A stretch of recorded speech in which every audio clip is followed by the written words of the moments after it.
आपण शेंगा कशा भाजायच्या ते पाहून घेऊया। कढई तापलेली आहे आणि शेंगा टाकलेल्या आहेत आणि फास्ट गॅस आहे।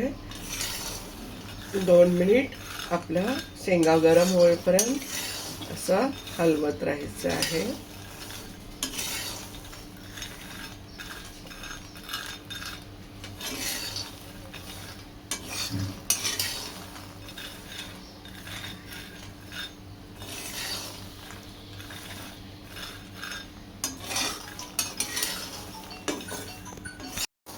आता शेंगा 2 मिनिट झालेत।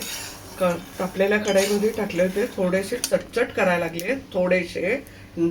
त्यानंतर पाण्याचा शिंतोडा त्याच्यावर मारायचा आहे, थोडासा, जास्त नाही, थोडासा शिंतोडा मारून घ्यायचा आहे आणि परत व्यवस्थित हलवत राहायचं आहे।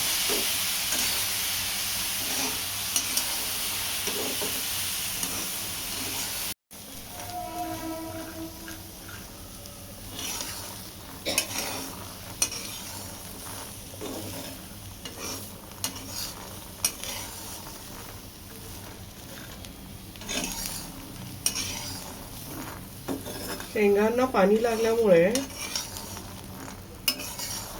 टरपणं लवकर निघतात आणि शेंगा व्यवस्थित सोलल्या जातात। म्हणून पाणी टाकून भाजण्याची प्रोसेस करा, म्हणजे शेंगा उत्तम रीतीने भाजल्या जातील।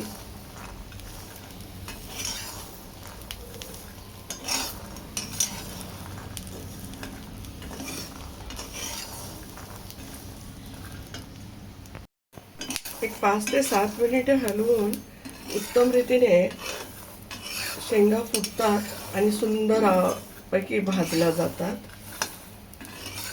आपल्या शेंगा आता भाजत आलेल्या आहेत।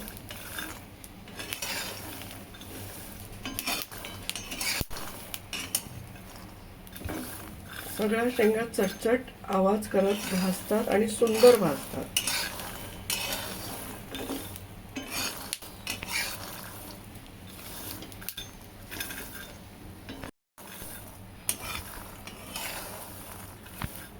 शेंगा भाजायला 7-8 मिनिटे लागली। शेंगा भाजून झाल्या आहेत। आपण आता एका परातीमध्ये काढून घेऊया आणि शेंगा थंड होण्यासाठी 10 मिनिटे पंख्याखाली ठेवून घेऊयात आणि मग वरचे साल शेंगाचे काढून घेऊया। 10 मिनिटे झाली आहेत, थंड पंख्याला ठेवले होते शेंगदाणे। आता टरपलं काढून घेऊया, पटापट निघतात। हाताने चोळून घ्यायचे आहेत।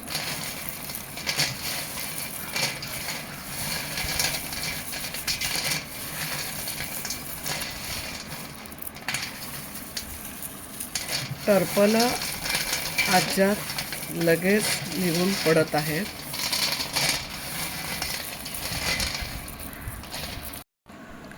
आता शेंगा सोलून झालेल्या आहेत, संपूर्ण टरपलं निघून गेलेली आहेत बघा।